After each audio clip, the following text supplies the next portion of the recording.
नमस्कार दोस्तों, कैसे हो आप सभी। आशा और उम्मीद है मेरे भाई बहुत बढ़िया बेहतरीन जिंदाबाद होंगे। साथियों, राजस्थान एएनएम नर्सिंग के फॉर्म कब तक आएंगे और क्या कट ऑफ रह सकती है, आज के इस वीडियो में कंप्लीटली बात करेंगे। जितने भी साथी यहां पर जुड़ चुके हैं सभी साथियों से मैं बोलना चाहूंगा, सेशन को शेयर कर दीजिए अपने सभी दोस्तों के साथ और शुरू करते हैं आज के इस वीडियो को बहुत ही बेहतरीन तरीके से। तो राजस्थान 2026 एएनएम नर्सिंग फॉर्म कब तक आने वाले हैं, क्या रहेगी इसकी कट ऑफ और मेरे भाई किस तरीके से इसका पूरा सिलेक्शन प्रोसीजर होता है, आज के इस कंप्लीट वीडियो में जानेंगे मेरे भाई। लेकिन उससे पहले आप लोग वीडियो को अपने सभी दोस्तों के साथ शेयर कर दो फटाफट से, ठीक है। अब आ जाओ दोस्तों, सबसे पहले बता दूं एएनएम नर्सिंग फर्स्ट ईयर का बैच हमारा लॉन्च कर दिया गया है। जितने बच्चे एएनएम नर्सिंग फर्स्ट ईयर के लिए जुड़ना चाहते हैं, अभी से प्रिपरेशन करना चाहते हैं मेरे भाई, Rajasthan ANM nursing first year का फ्लोरेंस बैच लॉन्च है और आप इस बैच में मेरे दोस्त क्या कर सकते हो, एनरोल कर सकते हो। यहां पर आप सभी को मिलने वाली है लाइव क्लासेस, रिकॉर्डेड क्लासेस, आप लोगों के लिए टेस्ट सीरीज, आप लोगों के लिए टेलीग्राम ग्रुप, आप लोगों के लिए नोट्स। और अगर किसी भी प्रकार की जानकारी चाहिए तो ये हेल्पलाइन नंबर आपके सामने है, आप इन नंबरों पे कांटेक्ट कर सकते हो 6377449372। ठीक है दोस्तों। हाँ, इस बैच को ज्वाइन करने के लिए आप लोगों को एनजे क्लासेस जयपुर का ऑफिशियली एप्लीकेशन डाउनलोड करना पड़ेगा। इसकी प्राइस रहने वाली है 999 और ये प्राइस मेरे भाई पूरी की पूरी 14 महीने की प्राइस है। कितने महीने की? 14 महीने तक आपके फोन में बैच रहने वाला है। आ जाइए दोस्तों, अब बात करते हैं राजस्थान एएनएम नर्सिंग के इस कोर्स के बारे में। तो ये जो होने वाला है मेरे भाई, ये आपका 2 साल का कोर्स होने वाला है, पूरा का पूरा। राजस्थान एएनएम नर्सिंग का जो कोर्स है ये 2 साल का कोर्स होने वाला है और इस कोर्स में आप लोगों की 18 महीने तो पढ़ाई चलती है और 6 महीने मेरे भाई इंटर्नशिप चलती है। तो 18 प्लस 6 आपके कितने हो गए? 24 हो गए। यानी कि 2 साल का पूरा यहाँ पर डिप्लोमा कोर्स आप सभी के सामने एएनएम का रहने वाला है। दोस्तों, इसमें एलिजिबिलिटी क्राइटेरिया वही है जो आपकी 12th पास आउट होनी चाहिए। अगर आप लोग 12th पास आउट हो तो आप लोग यहां पर बढ़िया तरीके से फॉर्म में अप्लाई कर सकते हो, लेकिन केवल और केवल लड़कियां इस फॉर्म को अप्लाई कर सकती है। कौन कर सकता है मेरे भाई? केवल और केवल लड़कियां इस फॉर्म को अप्लाई कर सकती है। बात करूंगा मैं एज लिमिट के बारे में, तो जो यहाँ पर एज लिमिट दी गई है भैया 17 वर्ष आप लोगों के लिए यहाँ पर है। 17 वर्ष से लेकर के 35 वर्ष तक की आयु वाले सभी कैंडिडेट इस फॉर्म को अप्लाई कर सकते हैं। 31 दिसंबर 2026 तक आप लोगों की 17 वर्ष कंप्लीट होनी चाहिए और अगर आप लोगों की कंप्लीट हो रही है तो आप सभी साथियों के लिए बहुत बड़ी खुशखबरी है कि आप सभी साथी इस फॉर्म को अप्लाई कर सकते हो, आप इस फॉर्म के लिए एलिजिबल हो। यहां पर मैं बता दूं, अगर आप एससी एसटी से आते हो, अगर आप एससी से आते हो तो इन सभी को इनको सभी को 5 वर्ष की छूट है, 5 इयर्स की छूट है मेरे भाई। यानी कि आप लोग यहां पर 40 वर्ष तक अप्लाई कर सकते हो। अगर आप ओबीसी वाले कैंडिडेट हो तो मेरे भाई यहां पर आप लोगों के लिए, अगर आप ओबीसी वाले कैंडिडेट हो तो यहाँ पर 3 इयर्स की छूट आप सभी को मिलेगी। यानी मेरे भाई आप 38 वर्ष तक यहाँ पर फॉर्म अप्लाई कर सकते हो। मैक्सिमम एज में हमेशा एज रिलैक्सेशन मिलता है दोस्तों पिछले वर्ष की अगर मैं बात करूं तो राजस्थान एएनएम नर्सिंग के फॉर्म मेरे भाई इस टाइम यानी कि 15 जुलाई से 30 जुलाई तक भरे गए थे। लेकिन इस बार ये प्रोसीजर क्यों नहीं चला, इस बार ये क्यों नहीं आए अभी तक फॉर्म? आज हो चुकी है 16 जुलाई को भी इसके फॉर्म जो है देखने को नहीं मिल रहे हैं। दोस्तों बताने वाला हूं बिल्कुल शानदार ढंग से आप सभी के लिए कि इसके जो फॉर्म है वो कब तक आने वाले हैं। यहां तक कि बच्चों को यह भी नहीं पता कि इसका सिलेक्शन कैसे होता है। दोस्तों, इसके जो फॉर्म आते हैं वो ऑफलाइन मोड पे आते हैं। अगर आप बात करो कि भैया इसके फॉर्मों के बारे में जानकारी दो, तो इसका जो फॉर्म है दोस्तों, इसका जो फॉर्म है मेरे भाई, वो फॉर्म कब तक आएगा? क्वेश्चन मार्क यही बना हुआ है। ठीक है, आप लोग यही सोच रहे हो मेरे भाई कि इसका जो फॉर्म है वो कब तक आने वाला है। दोस्तों, सबसे बड़ी बात यही बोलूंगा मैं आप लोगों से, इसका जो फॉर्म है अब तक आ जाना चाहिए था, लेकिन क्यों नहीं आया उस चीज का जवाब आप सभी ढूंढ रहे हैं। चलिए आप लोगों की हेल्प मैं कर देता हूं कि फॉर्म आपका इस टाइम अभी तक क्यों नहीं आया है। मैं आपको बताऊं तो 2025 की बात अगर मैं आपसे करूं तो 2025 में इनका पूरा सिलेक्शन प्रोसीजर अभी भी अटका हुआ पड़ा है। 2025 का इन्होंने अभी फाइनल नहीं किया है। फिर भी अगर मैं एएनएम की बात करूं तो एएनएम का काफी हद तक यहां पर हो गया है, लेकिन दोस्तों एएनएम और जीएनएम दोनों का नोटिफिकेशन एक साथ यहां पर जारी किया जाएगा। मैं आपको 2025 का नोटिफिकेशन बताना चाहूंगा। यहां पर आप देख सकते हो दोस्तों, जो है ANM session 2025-26 short and full जो नोटिफिकेशन है मेरे भाई, वो कब जारी हुआ था? 8 जुलाई को जारी हुआ था। जीएनएम का कब जारी हुआ था? तो जीएनएम वाला भी मेरे भाई 8 जुलाई को जारी हुआ था। तो यहां पर याद रखेंगे, ये जो होने वाला है ये 8 जुलाई को ही जारी हुआ था पिछली बार, ठीक है। तो अब मैं इसका नोटिफिकेशन आप सभी को यहां पर बताना चाहूंगा दोस्तों। 1650 सीट टोटल है। एएनएम वाले कैंडिडेट अगर सीट की बात करते हैं तो सीट अगर यहां पर देखूं मैं, तो यहां पर आपकी जो सीटें हैं, एएनएम की जो सीट रहने वाली है वो 1650 सीट रहने वाली है। सीट कितनी है मेरे भाई? 1650 सीट टोटल है, ठीक है। अगर आप लोग इसमें एडमिशन लेना चाहते हो तो आ जाइए दोस्तों। अब एक एक चीज बता देता हूं मैं आप लोगों को। आयु सीमा मैंने आपको बता दी है, सीटों की संख्या 1650 है, ये भी मैंने बता दी है। आरक्षण जिस हिसाब से आपका रहता है उसी हिसाब से आरक्षण यहाँ पे रहेगा। नहीं आई बात समझ? मैं आपको बता देता हूं, चलिए। अन्य पिछड़ी जाति उम्मीदवारों के लिए 21%, अनुसूचित जाति के लिए यहां पर आप लोगों के लिए 16%, अनुसूचित जनजाति के लिए यहां पर 12%, अति पिछड़ा वर्ग के लिए यहां पर 5%, आर्थिक रूप से कमजोर वर्ग के लिए 10%। आरक्षण विस्तृत विज्ञप्ति के अनुसार देय होगा, ठीक है मेरे भाई। तो इस चीज को भी आप लोग याद रखना कि यहां पर आरक्षण आपको जिस प्रकार से मिलता है उसी प्रकार से मिलने वाला है। देखिए, बात करूंगा पाठ्यक्रम की अवधि क्या रहने वाली है। पाठ्यक्रम 2 साल का रहने वाला है, जिसमें 18 महीने प्लस 6 महीने इंटर्नशिप चलेगी, है ना। अब इसके बाद चयन प्रक्रिया कैसे होगी दोस्तों? आपकी 12th की जितने भी नंबर है ना 12th में, चयन जिला स्तरीय मेरिट के अनुसार होगा। प्रत्येक जिले की 2025-2024 की कट ऑफ बताने वाला हूं, चिंता मत करो, ठीक है। जिला स्तरीय मेरिट के आधार पर आप सभी का यहां पर चयन होगा और उसके आधार पर आप लोगों को ऑफलाइन मोड पर काउंसलिंग कराने जाना पड़ेगा। और ये जो फॉर्म है मेरे भाई, वो यहां पर संभावित जो माह अगस्त था, लेकिन ये सितंबर में हुआ था, ठीक है। आवेदन का शुल्क क्या लग रहा है? संबंधित मुख्य चिकित्सा एवं स्वास्थ्य अधिकारी के नाम से 20 रुपए का आप लोग यहां पर क्या भेजोगे मेरे भाई? 20 रुपए का पोस्टल आवेदन शुल्क के रूप में संलग्न करना आवश्यक है, ठीक है। यानी बी आपकी डाक जाती है मेरे भाई, डाक पोस्ट जाती है। ऑफलाइन मोड पे इसका फॉर्म भेजा जाता है। आप अपने डाक विभाग से भाई यहां पर ये फॉर्म है, यहां से आपको मान लो जो है स्वास्थ्य कल्याण विभाग जो है आप लोगों का, जैसे कि मैं बात करूं यहाँ पे मुख्य चिकित्सा अधिकारी एवं स्वास्थ्य अधिकारी का जो कार्यालय है, जैसे कि टोंक का है, पाली का है, वहां पर आपको भेजना पड़ता है, ठीक है। उसका 20 रुपए पोस्टल चार्ज लगता है, वो इसमें यहाँ पे इंक्लूड है ना। विस्तृत विज्ञप्ति आवेदन प्रपत्र मैंने आपको बता दिया था। अच्छा, बहुत सारे बच्चों को यह भी डाउट है कि भैया इसका जो फॉर्म है, एक मिनट सॉरी, इसका जो फॉर्म है वो मेरे भाई किस वेबसाइट से हम लोग इसका नोटिफिकेशन देख सकते हैं? तो मेरे भाई इसकी एक ही वेबसाइट है, वो है आपकी rajyaswasth.inc.in जो है इन, ठीक है। ये वाली जो वेबसाइट आप लोग देख रहे हो ना, इस वेबसाइट से ही इसका फॉर्म आता है दोस्तों। इस वेबसाइट से ही इसका फॉर्म आता है, तो याद रखना मेरे भाई, इस वेबसाइट से ही आप लोगों को इसका फॉर्म भरना है। आ जाइए, आवेदन पत्र किस पते पर भेजना है आप लोगों को वो समझ लीजिए। जैसे ऑफलाइन मोड पे इसका आवेदन भेजा जाता है ना, तो वो देख लीजिए। आवेदन पत्र संबंधित मुख्य चिकित्सा एवं स्वास्थ्य अधिकारी जो उस जिले के प्रशिक्षण केंद्र के प्रभारी अधिकारी के कार्यालय में दिनांक, ये तो आप हटा ही दो, ठीक है, प्रस्तुत किया जा सकता है। आवेदन पत्र रजिस्टर्ड साधारण डाक से भेज सकते हो, स्पीड पोस्ट से भेज सकते हो, व्यक्तिगत सब भिजवा जा सकता है। आप लोग खुद भी जाकर के दे सकते हो, ठीक है। निदेशालय को भिजवाए जाने वाले आवेदक पत्रों में विचार नहीं किया जाएगा, ठीक है। ये चीज याद रखना मेरे भाई।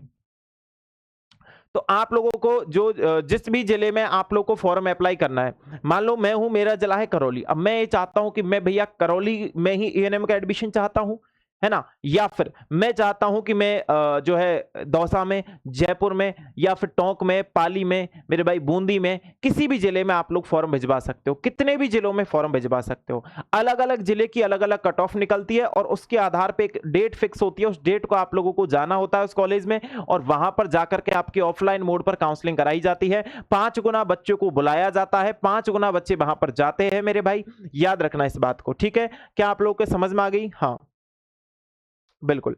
बाकी इसका और तो अभी छोड़ो, ये नॉर्मल सी चीजें थी जो मैंने आपको बता दी, है ना। और ये आप लोगों के लिए महिला कार्यकर्ता प्रशिक्षण पाठ्यक्रम सत्र 2025 प्रवेश के लिए आवेदन प्रारूप कुछ इस प्रकार से आप लोगों को फॉर्म मिल रहा है। ये फॉर्म आप लोगों को भिजवाना है, ठीक है। यही फॉर्म होता है जो आपको भिजवाना पड़ता है। इसमें डाक पता वगैरह सब कुछ लिखा हुआ है। यही फॉर्म आपको डाउनलोड करके भिजवाना है। 2026 में भी ऐसा ही फॉर्म आएगा और ये फॉर्म आपको भिजवाना पड़ेगा। अच्छा, यहाँ पर आप लोगों को नहीं पता तो मैं कॉलेज के बारे में बता दूं। जैसे कि मेरे भाई अजमेर का एक कॉलेज है, जिस पूरे कॉलेज में मेरे भाई कितनी सीटें हैं? 60 सीटें अजमेर के कॉलेज में है। भीलवाड़ा के में 45 सीटें हैं, टोंक के में 45 सीटें हैं, नागौर में मेरे भाई 45 सीटें हैं, बीकानेर में 60 सीटें हैं दोस्तों, चूरू में 45 सीटें हैं, गंगानगर में 45 सीटें हैं, हनुमानगढ़ में 45 है, भरतपुर में 60 है मेरे भाई, है ना। तो भरतपुर में आपकी 60 सीटें हैं। आ जाइए आगे बता देता हूँ। धौलपुर की बात करें तो 45 है, करौली की बात करें तो 45 है दोस्तों यहाँ पर, है ना। सवाई माधोपुर में 45 है, जयपुर प्रथम में 60 है, अलवर में मेरे भाई 45 है, दौसा में दोस्त 45 है, सीकर में मेरे भाई 45 सीट है, झुंझुनू में 45 सीट है,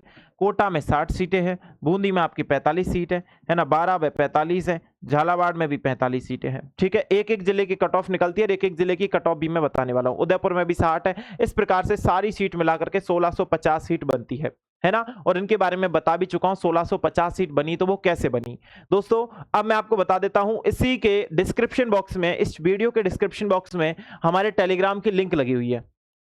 2024 की कट ऑफ देखनी हो, 2025 की कट ऑफ देखनी हो, हमारे Telegram channel NJ classes Jaipur पर आपको इस सारी की सारी कट ऑफ की 2025 की आप स्क्रॉल डाउन करोगे, मीडिया पे जाओगे थोड़ा सा, है ना, तो इसमें आप लोगों को कट ऑफ देखने को मिल जाएगी। जैसे मैं आपको अभी दिखाना चाहूंगा, है ना, जैसे मैं आपको यहाँ पर एक कट ऑफ दिखाता हूँ, ये वाला फोटो है।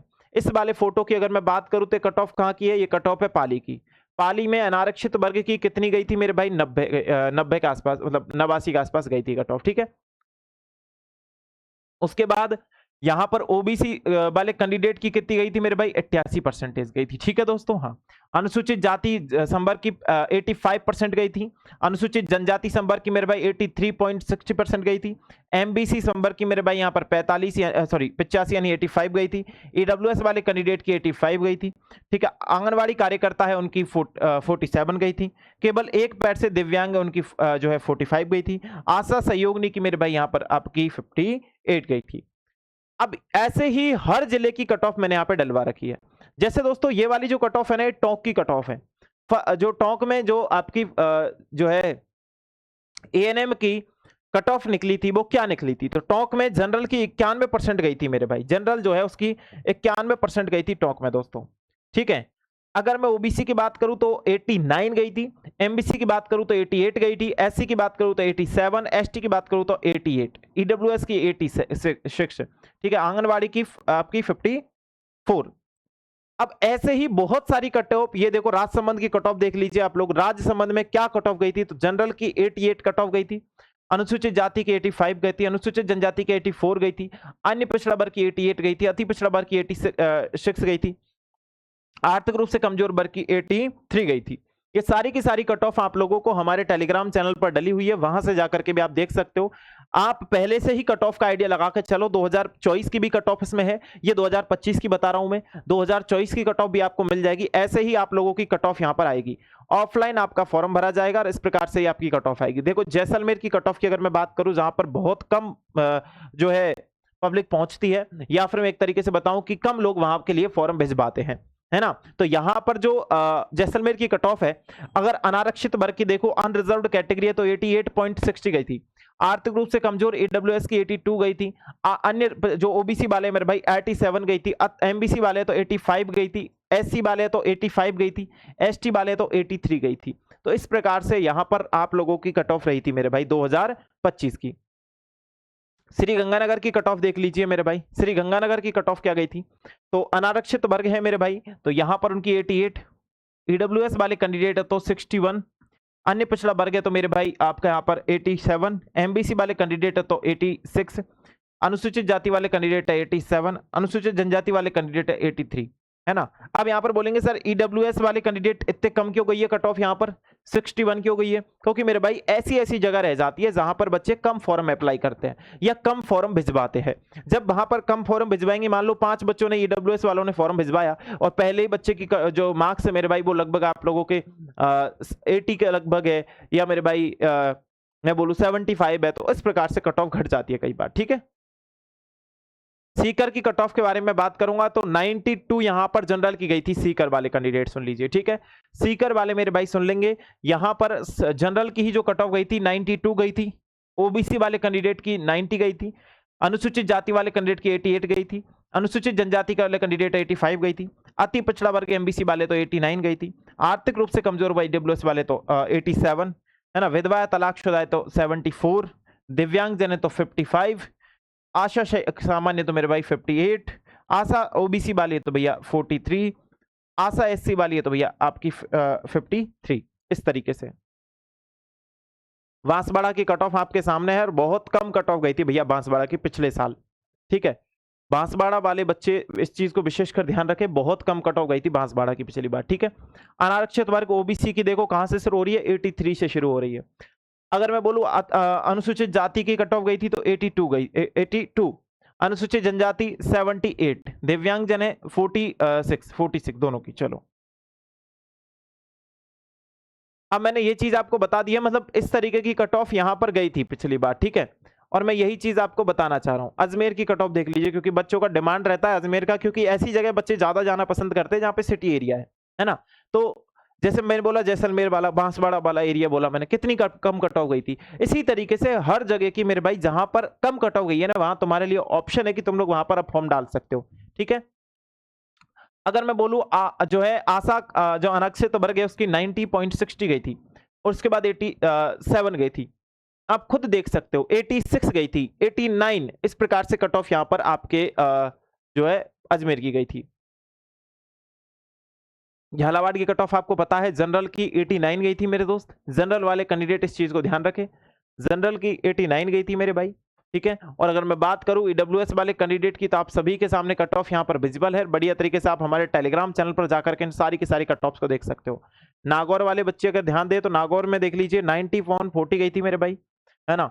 उसके बाद अन्य पिछड़ा वर्ग है तो 89 गई थी। अनुसूचित जाति है तो 87, अनुसूचित जनजाति की 83, अगर 86, एमबीसी वालों की, ईडब्ल्यूएस वालों की 83, है ना। इस प्रकार से यहाँ पर नागौर की कट ऑफ गई थी 2025 में। जयपुर प्रथम की मैं आपको बता ही दिया, है ना, 91 से स्टार्ट हुई है जयपुर की। सिरोही की कट ऑफ यहाँ पर डली हुई है, भरतपुर की कट ऑफ भी यहाँ पर डली हुई है मेरे दोस्त। ऐसे हर जिले की कट ऑफ यहाँ पर आपको देखने को मिलेगी। जैसे हनुमानगढ़ की है, ये बूंदी की है ना। ये अजमेर की भी आपको दोबारा डाल दी, क्योंकि वहां पर बच्चों को क्लियर नहीं आ रही थी अजमेर की, देख लीजिए मेरे भाई, है ना। अगर जनरल की बात करूं तो 90.60 गई थी, है ना। एससी वालों की मेरे भाई 87 गई थी। अनुसूचित जनजाति एसटी वालों की 86 गई थी। अन्य पिछड़ा वर्ग ओबीसी वालों की 89 है, एमबीसी वालों की 88 है, ईडब्ल्यूएस वालों की 86 है। इस तरीके से यहां पर आप लोगों को कट ऑफ देखने को मिली। करौली की कट ऑफ थोड़ी कम गई थी, अगर मैं बात बताऊं तो 85 से स्टार्ट हुआ, 82 है, 86, 87, 85, 85, इस तरीके से। ठीक है, तो ये आप लोगों की कट ऑफ आपको देखने को यहां पर मिल रही है। तो एक एक जिले की कट ऑफ आप लोग देख सकते हो, क्या कट ऑफ गई थी वो आप लोग देख सकते हो। यहाँ पर सवाई माधोपुर की कट ऑफ भी दे रखी है जो 89 से शुरू हुई थी, है ना। 89, और करौली की भी इतने से शुरू हुई है। ठीक है, 86, 86, 87, 87, 85, इस तरीके से। तो ज्यादा कट ऑफ जहां पर गई है उस जगह आप याद रखना मेरे भाई, इस बार भी बहुत ज्यादा भीड़ होगी। तो जिन बच्चों को एएनएम नर्सिंग के लिए सही तरीके से जो है प्रिपरेशन, या मैं बोलूं एक तरीके से एडमिशन चाहिए, बहुत सारे बच्चे जो रह जाते हैं, वो क्यों रहते हैं वो मैं बता देता हूं। क्योंकि वो फॉर्म ऐसी जगह नहीं डालते हैं जहां पर कट ऑफ कम जाती है, वो फॉर्म ऐसी जगह डालते हैं जहां पर पहले से ही बहुत हाई कट ऑफ जाती है, और अब दोबारा वहीं पे फॉर्म डाल रहे हैं। जैसे अजमेर में ही बहुत सारे बच्चे फॉर्म डालते हैं। तो जहां पर कट ऑफ कम रहती है, आपको एएनएम में एडमिशन चाहिए, तो मेरे भाई आप ऐसी जगह फॉर्म डालिए जहां की कट ऑफ कम जाती है, वहां पर आपके एडमिशन होने के चांसेस बनते हैं। अब बात कर लेते हैं कि फॉर्म कब से आने वाला है, इसके बारे में बात कर लेते हैं, क्योंकि बच्चों की डिमांड है कि फॉर्म कब से आएगा। इसके बारे में ये तो आपको मिल जाएगा हमारे टेलीग्राम चैनल से, आप देख लीजिएगा मेरे भाई। ये है एनजे क्लासेस जयपुर के नाम से हमारा टेलीग्राम भी आपको देखने को मिलेगा, है ना। और लगभग 11,000 प्लस पब्लिक यहाँ पर जुड़ी हुई है। आप भी ज्वाइन हो सकते हो हमारे इस टेलीग्राम चैनल के साथ। ठीक है दोस्तों, हमारे इस टेलीग्राम चैनल के साथ आप भी ज्वाइन हो सकते हो बहुत ही बढ़िया तरीके से। एनजे क्लासेस जयपुर के नाम से डिस्क्रिप्शन बॉक्स में मिल जाएगा, सीधा टेलीग्राम पर सर्च करोगे एनजे क्लासेस जयपुर मिल जाएगा। बस याद रहे कि लोगो जरूर देख लीजिएगा मेरे भाई, ठीक है। याद रहे कि लोगो जरूर देख लीजिए आप लोग, ठीक है। एनजे क्लासेस का लोगो लगा है तो यहां से देख लीजिए। अब बात करते हैं इसका फॉर्म जो है भैया वो कब आने वाला है। दोस्तों मैं आपको बता दूं, इसका जो फॉर्म है वो उम्मीद यह है कि अगस्त के महीने में आ जाएगा। ठीक है, वैसे एक बात बताऊं तो जुलाई के महीने में आपको अपडेट मिल जाएगी, लेकिन अगस्त के महीने में फॉर्म शुरू हो जाएंगे, और लगभग 15 से 20 दिन का समय आपको फॉर्म को फिल करने के लिए दिया जाता है। ज्यादा दिन नहीं दिए जाएंगे, 15 से 20 दिन का समय मिलेगा, और वहां से आप लोग फॉर्म फिल कर सकते हो। ठीक है, बिल्कुल बढ़िया तरीके से आप लोगों की चीजें यहाँ पर आपको मिल जाएगी। ठीक है दोस्तों, ये छोटी सी अपडेट आप सभी को देनी थी। उम्मीद करूंगा आप तुम सभी के समझ आ गई होगी। अगर कोई भी डाउट इस वीडियो के बाद रहा है आप लोगों का, तो कमेंट कर सकते हो। अगर आप लोग एएनएम फर्स्ट ईयर के बैच के साथ साथ ज्वाइन होना चाहते हो और बेहतरीन तरीके से अपनी पढ़ाई शुरू करना चाहते हो, क्योंकि मेरे भाई बहुत सारी वैकेंसी ऐसी है जो केवल परसेंटेज बेस पे आपको उठा लेती है। यानी बहुत सारी वैकेंसी एएनएम में ऐसी आने वाली है जो केवल परसेंटेज बेस पे आपको उठाएगी। तो live classes, recorded classes, test series है, टेलीग्राम ग्रुप है, नोट्स है, सारी की सारी चीजें आपको मिल रही है आपके एक फ्लोरेंस बैच में जो एएनएम नर्सिंग फर्स्ट ईयर के लिए रहने वाला है। तो जितने बच्चे ज्वाइन होना चाहते हैं फटाफट से ज्वाइन हो जाइए। कोई भी अपडेट चाहिए तो इस नंबर पे मैसेज कर सकते हो, ठीक है। हाँ, किसी भी प्रकार की एएनएम के रिगार्डिंग हेल्प चाहिए तो मेरे भाई इस नंबर पे मैसेज कर सकते हो, ठीक है। ठीक है, हाँ, ये हमारे टीम के हेल्पलाइन नंबर है। तो इन दोनों नंबरों पे आप लोग क्या कर सकते हो, व्हाट्सएप मैसेज कर सकते हो अपने किसी भी प्रकार की जानकारी के लिए, ठीक है दोस्तों। अभी आज के छोटे से और प्यारे से वीडियो में इतना ही करते हैं, बाकी मिलता हूं आप सभी से उसी जोश उसी जुनून के साथ में। आप सभी का जुड़ने के लिए बहुत बहुत धन्यवाद। Thank you so much. जय हिंद, जय Bharat my all dear students.